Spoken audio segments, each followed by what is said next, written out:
सबसे महत्वपूर्ण बुलेटिन, जिसका नाम है मुख्यमंत्री, और मैं हूं आपके साथ शिप्रा झा।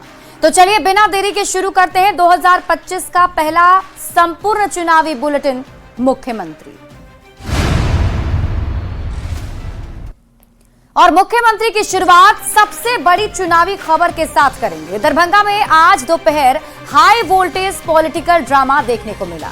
बिहार में अपनी वापसी की तैयारी कर रही कांग्रेस का हौसला बढ़ाने के लिए राहुल गांधी एक दिवसीय दौरे पर बिहार आए, पर उनके कार्यक्रम से ज्यादा उनके कार्यक्रम स्थल को लेकर चर्चा तेज हो गई। ये रिपोर्ट देखिए।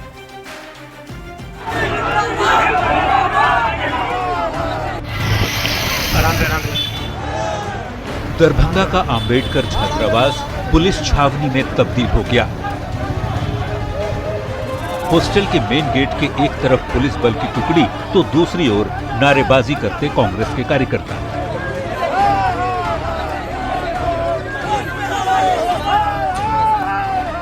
कुछ तो गेट फांदकर हॉस्टल में घुसने की कोशिश करने से भी पीछे नहीं हटे, पर पुलिस ने उन्हें रोक लिया।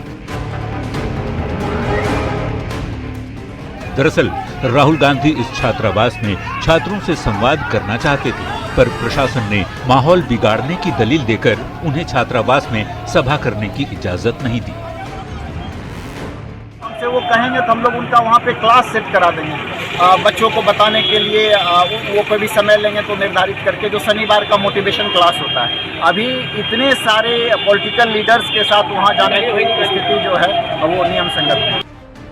राहुल गांधी के समर्थन में उनके सहयोगी दल के नेता तेजस्वी यादव ने भी एक पोस्ट किया। नेता प्रतिपक्ष तेजस्वी यादव ने लिखा, रिटायर्ड भ्रष्ट अधिकारी और टायर्ड मुख्यमंत्री ने लोकतांत्रिक परंपराओं की धज्जियां उड़ाते हुए लोकसभा में देश के नेता प्रतिपक्ष श्री राहुल गांधी के छात्रों के साथ संवाद कार्यक्रम की अनुमति नहीं दी। हालांकि प्रशासन ने छात्रावास की जगह टाउन हॉल के लिए अनुमति दे दी थी, पर राहुल गांधी और उनके समर्थक छात्रावास में ही कार्यक्रम करने पर अड़ गए। छात्रावास परिसर में धारा 144 लगा दी गई। राहुल गांधी का काफिला रास्ते में रोक दिया गया तो राहुल पैदल दूसरे रास्ते से छात्रावास पहुंच गए। बिहार की पुलिस ने अभी मुझे रोकने की कोशिश की, रोक नहीं पाई। पता है क्यों नहीं रोक पाई? नहीं, इसलिए नहीं रोक पाई क्योंकि आपकी शक्ति मेरे पीछे है। राहुल गांधी ने करीब 5 मिनट तक भाषण दिया, फिर वहां से पटना के लिए रवाना हो गए। राहुल गांधी के कार्यक्रम को लेकर इस पूरे हो हंगामे को जेडीयू के कार्यकारी अध्यक्ष संजय झा ने फिजूल बताया। किसी कॉलेज के हॉस्टल में जाके परमिशन होता है? आप लोग कभी देखे हैं क्या? हमको तो नहीं लगता।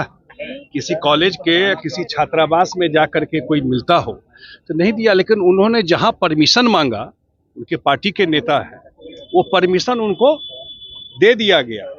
टाउन हॉल जो है दरभंगा का, और जा करके उन्होंने कहा भाई जिनको भी बुलाना है, हॉस्टल से बुलाना है, बाहर से बुलाइए, उस पॉलिटिक्स करने के लिए आ रहे हैं। छात्रावास में कार्यक्रम को लेकर उठा विवाद अब राजनीतिक बयानबाजी तक पहुंच चुका है। सवाल ये है कि क्या ये सिर्फ एक कार्यक्रम को लेकर उठा प्रशासनिक मामला था, या फिर इसके पीछे आने वाले चुनाव की सियासी रणनीति भी छिपी है। दरभंगा से संवाददाता रवि एस नारायण के साथ ब्यूरो रिपोर्ट, न्यूज़ 18। मुख्यमंत्री में बढ़ेंगे आगे। राहुल गांधी के कार्यक्रम स्थल को लेकर बवाल क्यों है, ये आपने देखा, पर अब ये भी जान लीजिए कि राहुल गांधी बिहार आए क्यों। बिहार कांग्रेस इस बार अति पिछड़ा दांव खेलने जा रही है। राहुल गांधी बिहार में बार बार आ रहे हैं और अति पिछड़ों की बात कर रहे हैं। अब कांग्रेस की ये अति पिछड़ों वाली सियासत कितनी सफल होगी, ये इस रिपोर्ट से समझने की कोशिश करते हैं।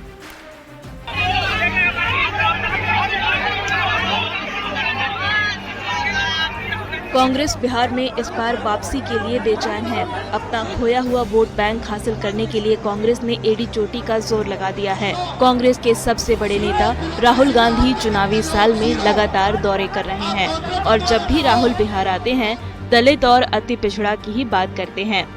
इस बार भी राहुल गांधी ने अति पिछड़ों को लेकर कांग्रेस की 3 मांग गिनाई। 3 मांगे हैं।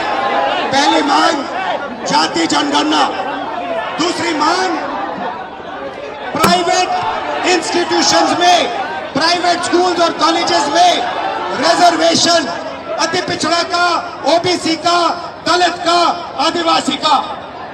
तीसरी बात, एससी एसटी सब प्लान, जो आपका पैसा है, जो आपको नहीं दिया जाता है, आपको वो दिया जाना चाहिए। ये 3 चीजें कहने में आपसे आया था। बिहार इस बार कांग्रेस के लिए कितना जरूरी है, इसका अंदाजा राहुल गांधी के दौरों से लगाया जा सकता है। 2025 में राहुल गांधी का ये चौथा दौरा रहा। इस साल पहली बार 18 जनवरी को राहुल गांधी पटना पहुंचे, संविधान सुरक्षा सम्मेलन और कार्यकर्ताओं के साथ बैठक में हिस्सा लिया। इसके बाद 5 फरवरी 2025 को स्वतंत्रता सेनानी जगलाल चौधरी की जयंती समारोह में राहुल गांधी शामिल हुए। 7 अप्रैल 2025 को राहुल गांधी संविधान सुरक्षा संगोष्ठी में शामिल हुए। 15 मई को राहुल गांधी ने दरभंगा में शिक्षा न्याय संवाद किया। राहुल गांधी बिहार आकर पिछड़ों और अति पिछड़ों को ये संदेश देने की कोशिश कर रहे हैं कि कांग्रेस उनकी असली हिमायती है।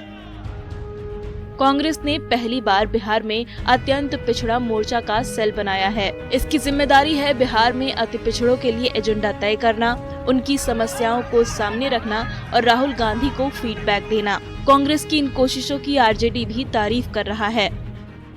राहुल गांधी जी कांग्रेस पार्टी अति पिछड़ा समाज को महागठबंधन सरकार के माध्यम से जो हक और अधिकार दिए गए, जो उनको सम्मान दिए गए, उसको मजबूती प्रदान करने के लिए लगातार दौरे कर रहे हैं, लगातार कार्यक्रम के माध्यम से जनता के बीच में संदेश दे रहे हैं। कांग्रेस के लिए अति पिछड़ों को अपने पाले में करना आसान नहीं होगा, क्योंकि बिहार के अति पिछड़ा समाज पर मुख्यमंत्री नीतीश कुमार की मजबूत पकड़ है, जबकि कांग्रेस की राजनीति बिहार में कई दशकों से काफी सुस्त रही है। जिस प्रकार से काका कालेलकर आयोग, मंडल आयोग की सिफारिशों को रद्दी की टोकरी में कांग्रेस पार्टी ने फेंकने का काम किया और आज राहुल गांधी अत्यंत पिछड़ों की राजनीति की बात कर रहे हैं और अपनी पार्टी में अत्यंत पिछड़ा वर्ग प्रकोष्ठ का गठन कर रहे हैं। राहुल गांधी जी, आपके इस कदम से बिहार के अत्यंत पिछड़ा आपके झांसे में नहीं आने वाली है। बिहार के चुनावी समर में ये साफ है कि जिसने भी अति पिछड़ा वोट बैंक पर अपनी मजबूत पकड़ बना ली, उसके लिए जीत ज्यादा आसान होगी। अब देखना होगा कि कांग्रेस का अति पिछड़ा दांव कितना सफल होता है। न्यूज़ 18 के लिए पटना से संवाददाता रवि एस नारायण की रिपोर्ट। मुख्यमंत्री में बढ़ेंगे आगे। बिहार में विधानसभा चुनाव को लेकर एनडीए की ओर से प्रधानमंत्री नरेंद्र मोदी ने खुद अब कमर कस ली है। ऑपरेशन सिंदूर के बाद 30 मई को प्रधानमंत्री नरेंद्र मोदी सासाराम आने वाले हैं। सासाराम की सभा के जरिए पीएम मोदी बिहार के शाहाबाद को साधने की कोशिश करेंगे। उन आतंकियों को और इस हमले की साजिश रचने वालों को उनकी कल्पना से भी बड़ी सजा मिलेगी। पहलगाम में आतंकी घटना के बाद पहली बार 24 अप्रैल को प्रधानमंत्री मोदी बिहार आए थे और बिहार की धरती से पूरे देश को ये संदेश दिया था कि आतंकियों को उनकी कल्पना से भी बड़ी सजा दी जाएगी। हुआ भी ऐसा ही। ऑपरेशन सिंदूर ने आतंकियों के अड्डों को खोज खोज कर तबाह कर दिया। बिहार की धरती से किया वादा पूरा करने के बाद पीएम मोदी फिर बिहार लौट रहे हैं। प्रधानमंत्री 30 मई को सासाराम के विक्रमगंज आने वाले हैं। पीएम के दौरे को लेकर बीजेपी बेहद उत्साहित है।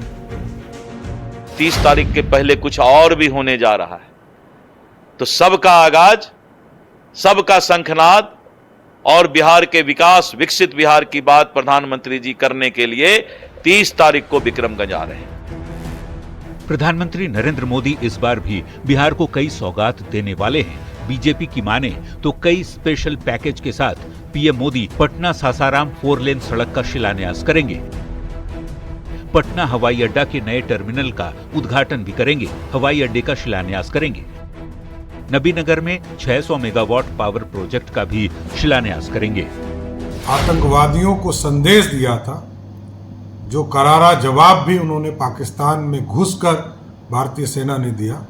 इसलिए मोदी जी का स्वागत भी बिहार की धरती पर आदरणीय नीतीश कुमार जी और पूरी बिहार की जनता करेगी। मधुबनी की सभा में पहलगाम की घटना के कारण पीएम मोदी का स्वागत नहीं किया गया था। अब ऑपरेशन सिंदूर की सफलता के बाद सासाराम में प्रधानमंत्री के जोरदार स्वागत की तैयारी है। बीजेपी के साथ ही जेडीयू और पूरा एनडीए पीएम मोदी के आगमन की तैयारियों में जुट गया है। निसंदेह पूरे एनडीए परिवार के सभी दल इस कार्यक्रम की अभूतपूर्व सफलता को सुनिश्चित करने के लिए तन मन के साथ लगे। महागठबंधन ने प्रधानमंत्री के दौरे पर तंज कसते हुए कहा कि बिहार में चुनाव है, इसलिए प्रधानमंत्री बार बार बिहार आ रहे हैं। प्रधानमंत्री नरेंद्र भाई मोदी जी बिहार में चुनावी वर्ष के आए कि आपके अनगिनत दौरे शुरू हो गए, वो भी सौगात लेकर के। क्या हुआ 1.25 लाख करोड़ पैकेज जो आप बिहार को देने वाले थे? हवा मिठाई। ये हवा मिठाई बिहार को देना बंद करें। बिहार को विशेष राज्य का दर्जा चाहिए, विशेष राज्य का दर्जा दीजिए। 2020 के विधानसभा चुनाव और 2024 के लोकसभा चुनाव में शाहाबाद की सीटों पर एनडीए का रिजल्ट बहुत अच्छा नहीं था। पीएम के दौरे से सियासी हवा का रुख मोड़ने की कोशिश होगी, तभी बीजेपी के साथ ही प्रधानमंत्री के दौरे की तैयारी में एनडीए के सभी घटक दल जुट गए हैं। पटना से न्यूज 18 के लिए संवाददाता शैलेंद्र की रिपोर्ट।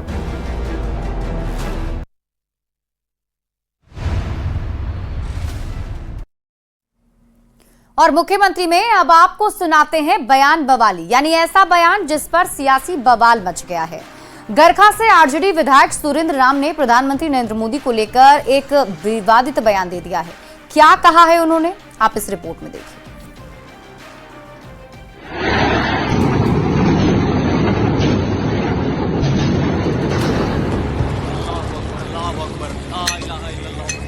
इनका झूठ अब बर्दाश्त जनता करेगी नहीं।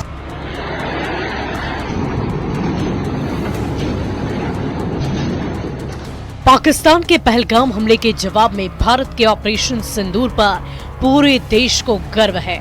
लोग सेना के शौर्य को सलाम कर रहे हैं, पर आरजेडी विधायक ने इस पर सियासत शुरू कर दी है। उन्होंने पीएम नरेंद्र मोदी पर हमला करते हुए विवादित बयान दे दिया। ये 56 इंच वाले सीने वाले 56 दिन भी लड़ाई में टिक नहीं पाए। ये जो सिंदूर मिशन जो चलाए थे, वो जनता पूछ रही है कि उन मासूमों को, उन बहनों के उस सिंदूर का क्या हुआ। तो ये ऐसे कायर प्रधानमंत्री, ये जिनका झूठ के सहारे इनकी दुकान चलती है, बिहार की जनता ये सब समझ रही है और इनका झूठ अब बर्दाश्त जनता करेगी नहीं। आरजेडी विधायक के इस बयान पर पलटवार करते हुए बीजेपी ने कहा कि वो अपने नेताओं की खामियां छिपाने के लिए ऐसे बयान दे रहे हैं। राजद के नेता, कांग्रेस पार्टी के नेता, कहीं न कहीं उनका बयान प्रधानमंत्री के खिलाफ कायरतापूर्ण है। ये कायरतापूर्ण बयान दे करके अपनी नाकामी और अपने नेताओं की नाकामी को छुपाना चाहते हैं। तो जेडीयू ने कहा कि आरजेडी के विधायक से ऐसी ही भाषा की उम्मीद की जा सकती है। सुरेंद्र राम जिस पाठशाला और जिस राजनीतिक पार्टी का प्रतिनिधित्व करते हैं, उसका राजनैतिक आचरण, राजनैतिक भाषा इसी प्रकार की है, तो उनसे क्या उम्मीद की जा सकती है। आरजेडी विधायक के बयान ने बिहार में जुबानी जंग तेज कर दी। चुनावी साल में वार पलटवार का दौर लगातार जारी रहने वाला है। देखना ये होगा कि इस बयानबाजी की रेस में भाषा की मर्यादा और कितने पीछे छूट जाते हैं। सासाराम से न्यूज 18 संवाददाता अजीत कुमार और पटना से संजय कुमार के साथ ब्यूरो रिपोर्ट न्यूज 18। और मुख्यमंत्री में अब आपको दिखाते हैं चुनावी वायरल, यानी ऐसी तस्वीर जो चुनावी मौसम में वायरल है। आरजेडी बिहार में अपनी जीत के लिए दिन रात पसीना बहा रहा है। लगातार सभाएं और रैलियां की जा रही हैं, पर मोतिहारी में आरजेडी की सभा में पार्टी के कार्यकर्ता आपस में ही भिड़ गए। आखिर क्यों, इस रिपोर्ट में देखिए।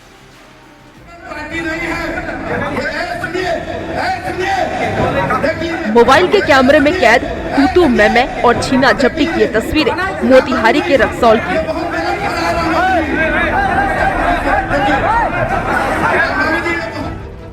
आरजेडी की ओर से एक निजी होटल में सामाजिक न्याय परिचर्चा का आयोजन किया गया था, जिसमें पार्टी के तमाम नेताओं को बुलाया गया, लेकिन कुर्सी नहीं मिलने से नाराज आरजेडी के नेता आपस में ही भिड़ गए और एक दूसरे से तू मैं करने लगे।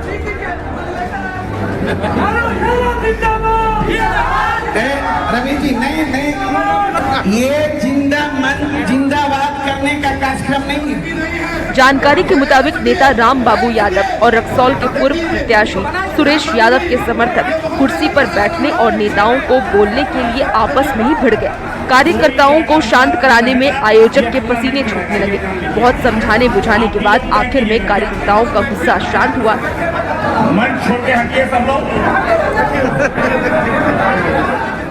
आरजेडी के कार्यक्रम में हंगामे की ये तस्वीर सोशल मीडिया पर वायरल हो रही है। न्यूज 18 के लिए संवाददाता अवनीश कुमार की रिपोर्ट।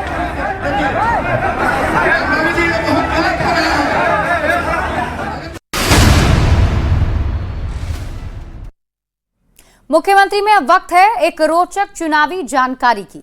क्या आप जानते हैं कि देश का पहला दलित सीएम कौन था?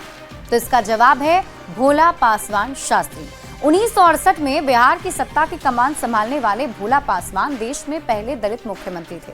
उन्होंने एक बार नहीं बल्कि 3 बार मुख्यमंत्री के तौर पर सत्ता की बागडोर संभाली थी। कांशीराम की सियासत तब शुरू भी नहीं हुई थी। देश में दलित चेतना को संगठित रूप देने की मुहिम कांशीराम और बाद में मायावती जैसे नेताओं ने उत्तर प्रदेश में 1980 के दशक में शुरू की। भोला शास्त्री उसे करीब 2 दशक पहले मुख्यमंत्री बन चुके थे। भोला पासवान 1968 में पहली बार बिहार के मुख्यमंत्री बने, जिससे वे देश के पहले दलित मुख्यमंत्री भी कहलाए। लेकिन गठबंधन की ये सरकार ज्यादा दिन तक चल नहीं सकी और 3 महीने बाद ही भोला पासवान शास्त्री की भी कुर्सी चली गई थी। लेकिन बिहार की राजनीति में वो अपनी जगह बना चुके थे और इसके बाद उन्होंने 1969 और 1971 में मुख्यमंत्री पद की शपथ ली।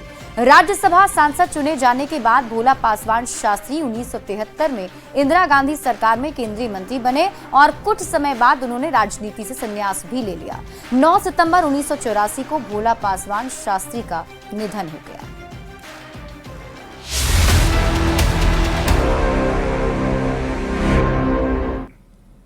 और चलिए अब तेज रफ्तार में देख लेते हैं चुनाव से जुड़ी 25 खबरें। चुनाव 25 पटना सिटी के सेंटर मॉल में राहुल गांधी के पहुंचने पर कांग्रेस के कार्यकर्ताओं का हंगामा। पास रहने के बाद भी फिल्म देखने मॉल के अंदर नहीं जाने देने पर भड़के कार्यकर्ता। पटना में राहुल गांधी के फिल्म देखने के दौरान भी कांग्रेस के कार्यकर्ताओं ने की नारेबाजी। पुलिस ने नारा लगा रहे कार्यकर्ताओं को हटाया। बिना इजाजत दरभंगा के अंबेडकर छात्रावास पहुंचकर गरजे राहुल गांधी, बोले कोई शक्ति रोक नहीं सकती। पुलिस के साथ धक्का मुक्की के बावजूद राहुल गांधी ने किया कार्यक्रम। मोदी सरकार पर बोला हमला। विपक्ष के दबाव में केंद्र सरकार को करानी पड़ी जातीय जनगणना। राहुल गांधी के बिहार दौरे पर सांसद उपेंद्र कुशवाहा का तंज। कहा चुनाव के समय सभी लोग आते हैं बिहार, लेकिन कोई नोटिस नहीं लेता है। शिक्षा न्याय संवाद कार्यक्रम स्थल को लेकर दरभंगा में हुआ हाई वोल्टेज ड्रामा। कांग्रेस कार्यकर्ताओं ने जिला प्रशासन के खिलाफ की नारेबाजी।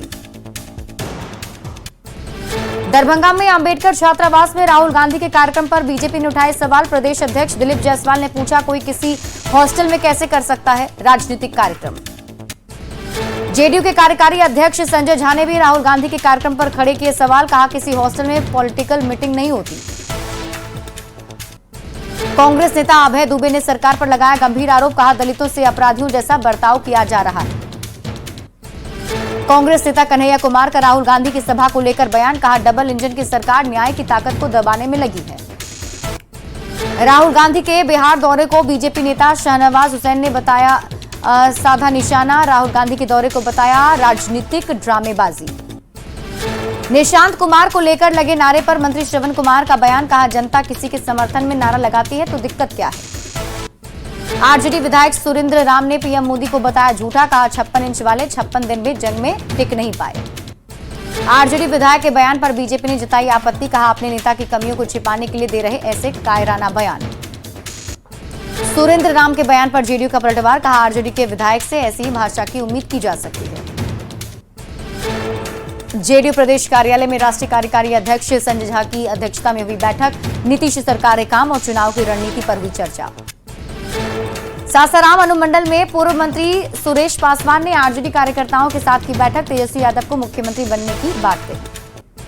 बिहार के स्वास्थ्य मंत्री मंगल पांडे ने मधुबनी में 78 करोड़ की विभिन्न योजनाओं का किया शिलान्यास। मंत्री ने कहा सबसे ज्यादा काम स्वास्थ्य व्यवस्था पर किया गया। शेखपुरा के बरबीघा विधानसभा क्षेत्र से बीजेपी का आत्मनिर्भर नारी और संकल्प अभियान की शुरुआत, बड़ी संख्या में महिलाएं भी शामिल। आरा में कांग्रेस ने किया शिक्षा, न्याय एवं संवाद कार्यक्रम का आयोजन। राजस्थान के कांग्रेस विधायक मुकेश भाकर मुख्य अतिथि के रूप में रहे मौजूद। छपरा में शहीद इम्तियाज के परिवार से मिले पूर्णिया सांसद पप्पू यादव, परिजनों को 1 लाख रुपए की आर्थिक सहायता दी।